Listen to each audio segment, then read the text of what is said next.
Okay. It says it's playing. I'm just gonna rely on the fact that it should be playing. A bit of a stroppy mood. I've been played a game called Chain Together, which is a new game, and fucking hell, I hate that game so fucking much. Shouldn't have played it, but hey, here we are. I also haven't eaten, and the kitchen's full up because I live in a house share. So I don't know what to do. I'm gonna hope that it's cleared out in about 20 minutes, and if it's not, then I'm just gonna keep doing Davinci Resolve until it's cleared out. Last video we did a bit more of Fusion.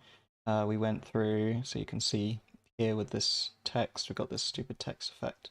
It spins around, and then the text spins on its place, and then it spins around here, and then it goes out of here. And we've also got this one, which is essentially two videos. Got the first media in here, see here, and we've got another media in like that, and it's got the mask on it.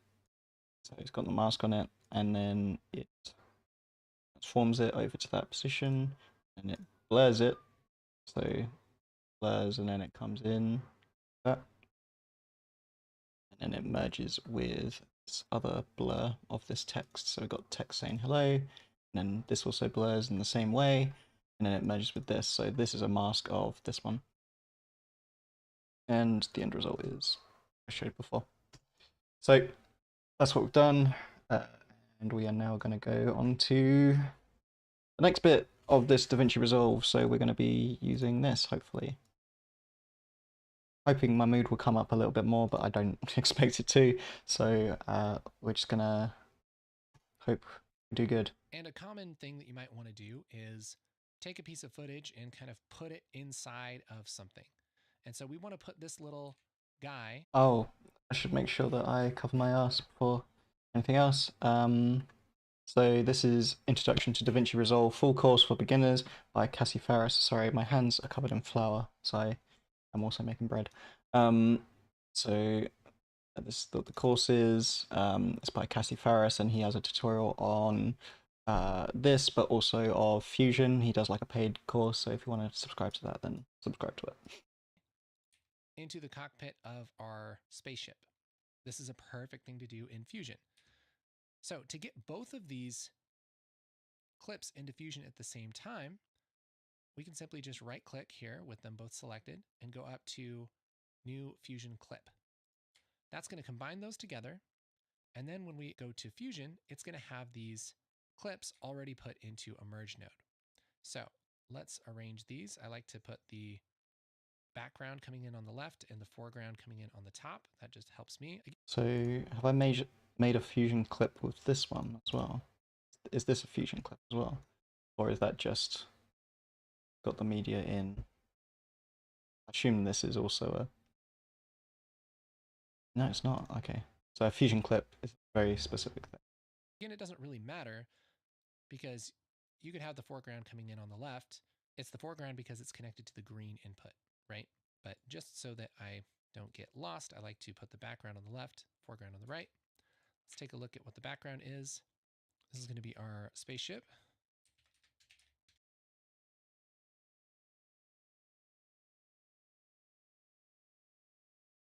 Underscore MI. This is our alien MI. And so now, how do we put this little guy in there? Well, I'm actually going to switch these because I want my alien to be in the background and my spaceship to be in the foreground. Because what we're going to do is just cut a hole out of this footage and we're going to see the alien through it. So to quickly switch a background and a foreground on a merge, you can select the merge and hit Control T on the keyboard or Command T on a Mac. So now you'll see these colors are switching. So be careful because you might accidentally hit that and guess what? Things are switched. So now we have the alien in the background and the spaceship in the foreground. Okay. Let's go ahead and just bring our spaceship up here in this first viewer, and I'm going to add a mask. Now, let's do this with our polygon. I'll grab the polygon and connect it to the spaceship. Anytime that you're going to mask something directly, like cut something out of a picture, it's a good idea to bring that picture up in the first viewer and draw directly on it rather than drawing down the line. There's a lot of reasons for that, but it'll save you some major headaches if you do it this way. But I didn't hear what like that cut says. something out of chip, anytime that you're going to mask something directly, like cut something out of a picture, it's a good idea to bring that picture up in the first viewer and draw directly on it rather than drawing down the line. There's a lot of reasons for that, but it'll save you some major headaches if you do it this way. But I can't see what I'm drawing on, so I'm going to select this polygon and go over here to this little switch. I'm going to turn off the switch, and that's going to show my background. It won't apply the polygon, but I can still draw it. So I'm going to hold Control and zoom in here, and I'm just going to start here in this corner and just make a nice cutout of What is here. going on? So I'm going to hold Control and zoom in here, and I'm just going to start here in this corner and just make a nice cutout. Start here in this corner. Yeah. And just make a nice cutout of our cockpit here. I'm just clicking and dragging and just kind of cutting out where I think we could look back and see the alien. Something like this. Boom. Just clicking and dragging and just kind of cutting out where I think we could look back and see the alien. Something like this. Boom. Now, if we don't have a perfect corner right here, I can grab the little handles here. I can hold Control and I can move one handle at a time. So that's really helpful for something like this with a sharp corner like that. And now if I go over here to my polygon and apply the mask, I can hold Control and I can move one handle at a time. So that's really helpful for something like this with a sharp corner like that. And now if I alien cockpit here, I'm just clicking and dragging and just kind of cutting.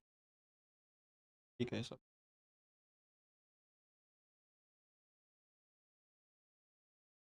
Do that.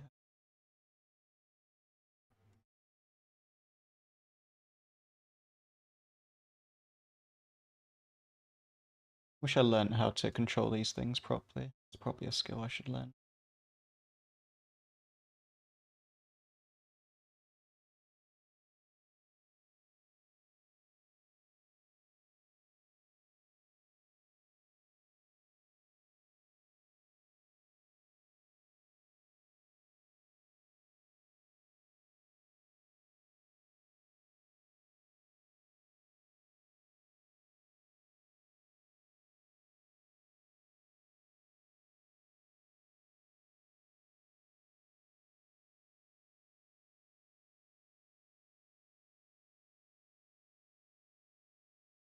Out where I think we could look back and see the God, alien. I'm so tired. Something like this.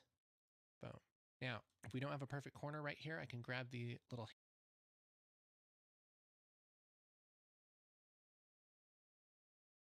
Sometimes I'm not adding any more polygons. I don't get it.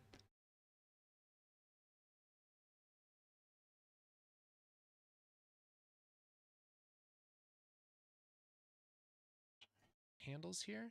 I can hold Control and I can move one handle at a time. So that's really helpful for something like this with a sharp corner like that. And now if I go over here to my polygon and apply the mask. Oh, okay. How do I add more points for polygon mask?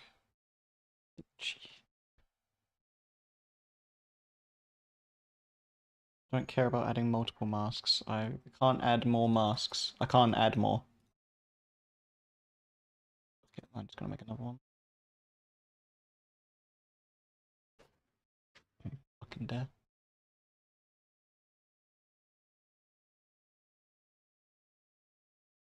Shh.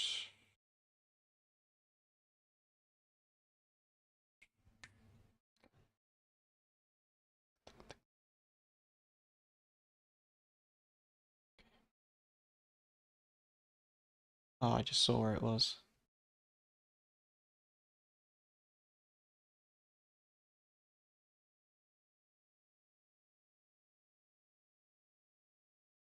No.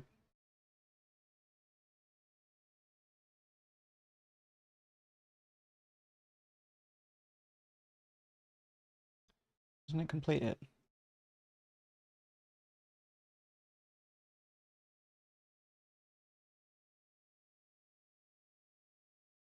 there.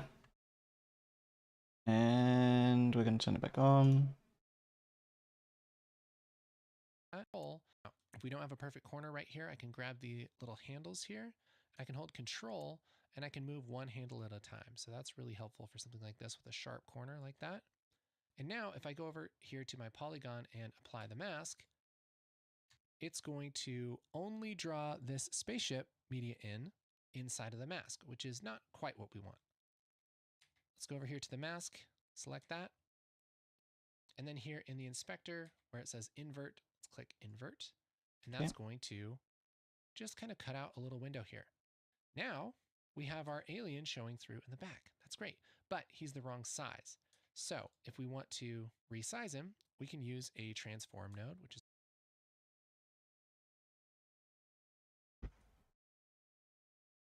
Oh, it's all the wrong buttons.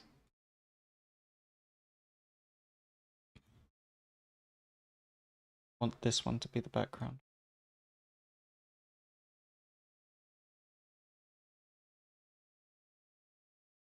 Okay, you've become foreground again.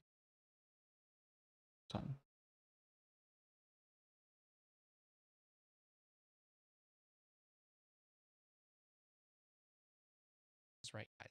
Now we have our alien showing through in the back. That's great, but he's the wrong size.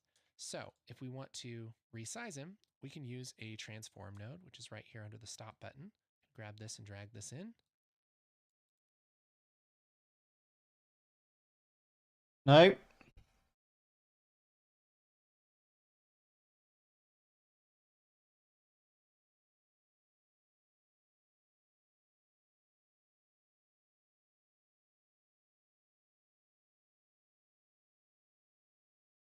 Let's take this transform and we'll scale him.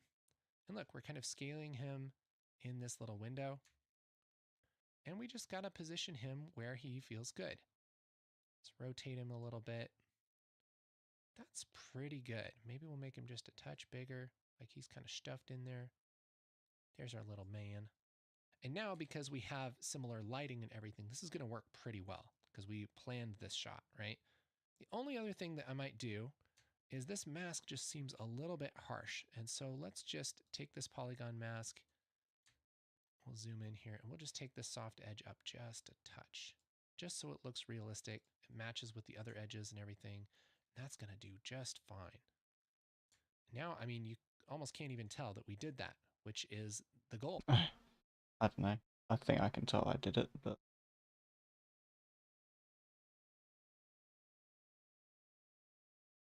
I don't even know what I'm looking at. Don't know. Anyway. That's the point of visual effects, right? So there's our little guy. That works pretty well. One thing we'll do just to make this a little bit more believable is we should add a little shadow to him right here. We can do that a bunch of different ways, but I think what we'll do is after this transform, let's add a little color correction and we'll darken this down. We'll just take the gain down a little bit like that, maybe the gamma down a touch. And we're going to use a mask and we're going to limit this color corrector with a mask. We'll just add kind of a soft mask here. After this transform, let's add a little color correction and we'll darken this down. We'll just take the gain down a little bit like that, maybe the gamma down a touch. And we're going to use a mask and we're going to limit this color corrector with a mask. We'll just add kind of a soft mask here like that, and then give that a really soft mask. And we're going to limit this color corrector with a mask. We'll just add kind of a soft mask here like that, and then I get the give general that one. a really soft edge. Now he has a little subtle shadow on his forehead here. We could even make that a little bit more pronounced just so we can see it. Just take the gamma down a touch. Now here's before and here's after. We're just adding a little bit of darkness there. I feel like that helps sell it a little bit. Yeah. I don't know. That's great. And so there's our comp. We have our little guy peeking out of the spaceship, and this is already in the edit timeline. So if I go over to edit, boom, there we are. There's our comp with our guy. He's looking out. Oh man, he's so handsome. Fusion is perfect for things like this, where you just need to adjust your shot, do some visual effects. By the way, this video is coming up looking kind of weird because we don't have that LUT on it that we did here in Fusion. But when we do our color correction, this is going to end up looking pretty good. So we're kind of just keeping this in a ungraded mode. This shot, we already kind of pre-graded just for this training, so it's just a little less things to deal with. It's working. For this last shot, let's say we want this to be some kind of motion title. We could go over to Fusion like this and start adding text and animating it and everything like that here. But the problem is that when we go to color grade this, we're also going to be color grading our graphics. And so a smarter thing to do would be to back up a little bit. I'm just going to right click and reset our Fusion composition so it doesn't have to think through Fusion every single time. Hit reset. I'll just bring that back to normal footage. And let's go over to effects. And under effects, there's a couple effects here. One is an adjustment clip, the other is a Fusion composition. What we can do when we're making graphics is we can make a Fusion composition either in the media pool by right clicking and saying new Fusion composition, or just from our effects panel, we can just drag a Fusion composition in here just like we would a title. And what this is going to do is be kind of our standalone title. So now if I hit Fusion, we can... Sorry, I'm skipping forward this because it seems... But we don't see the footage under it. That's because this background is solid black. So what we can do is just take this alpha down like this, and now we'll see our footage under it. A little trick, if you are going to make something like this, you can either do it with a Fusion composition like that, or you could even make an adjustment clip. You can take this adjustment clip and put this sort of in the same place, and then go into Fusion. And here, just like this in a ungraded mode. This shot, we already kind of pre-graded just for this training, so it's just a little less things to deal with. It's working.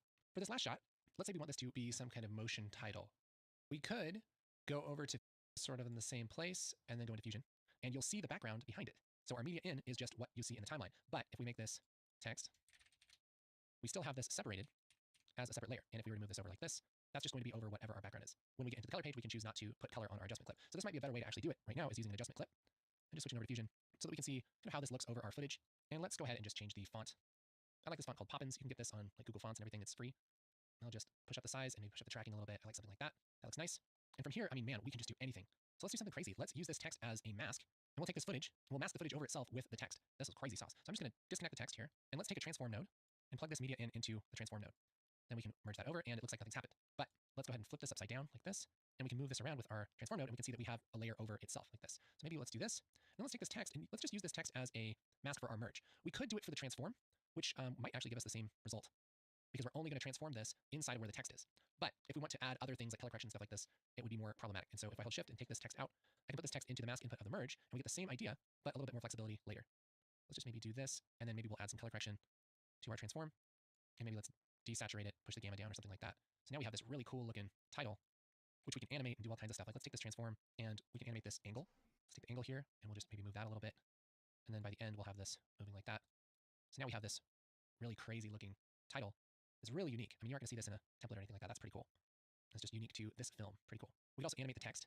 So let's just animate the tracking maybe. So I'll go to the beginning of our shot, go over here to tracking, and let's click the keyframe diamond. And then at the end of our shot, we'll just push the tracking together ever so slightly. So now we have this really slow kind of movement on our title. Oh, so cool. So cool. And this is just scratching the surface of the things that we can do in Fusion. Fusion is pretty much done. Absolutely anything. Oh, it's a fully featured composite yes, you can do we're done. effects, you can do Not that I graphics, don't you like can do Fusion. I like Fusion, all kinds but of stuff. I feel like We even everything's made a broadcast been quality explained. cartoon just using the tools in Fusion. And that was a whole lot of fun. You just have like absolute freedom. That's why I like Fusion so much. It's so cool. But I think that we've dove in here enough to give you a good idea of what Fusion can do, give you some practice. We're about shots halfway here. through Make still. sure to download Or these a little over files halfway through now. Open this up and see if you can cut out this little window and put your little guy there. Turn this shot into a night shot just using nodes, what you've learned so far, and maybe even make some cool graphics like this. So neat. Oh, I absolutely made some cool graphics, see? Look at my cool graphics though. Look at that. Hello.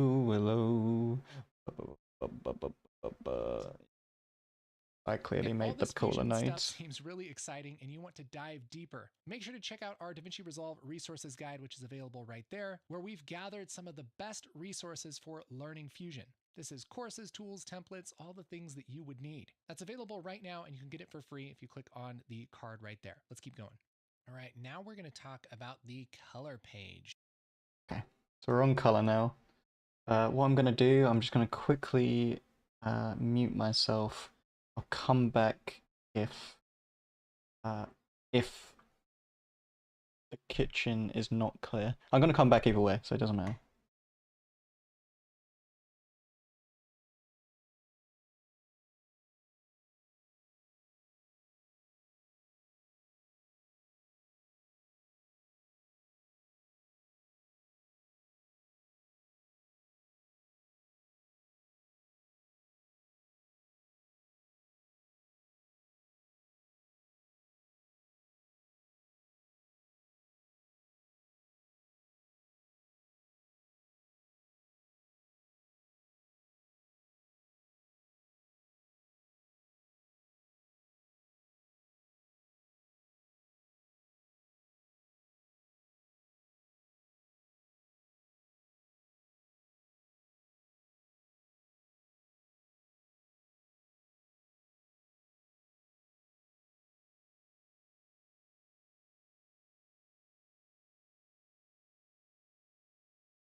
Unmuted. Yes. So yeah, I found. Well, no, there's more room now, so I can start cooking my food. I'm gonna cook my food, and then we'll see. We'll see about doing more. But it's gonna be on a different stream. I might not even do it on here. I might do it later on. Kind of want to watch some other videos for a little bit. The fact that we've gone through fusion, pretty good progress.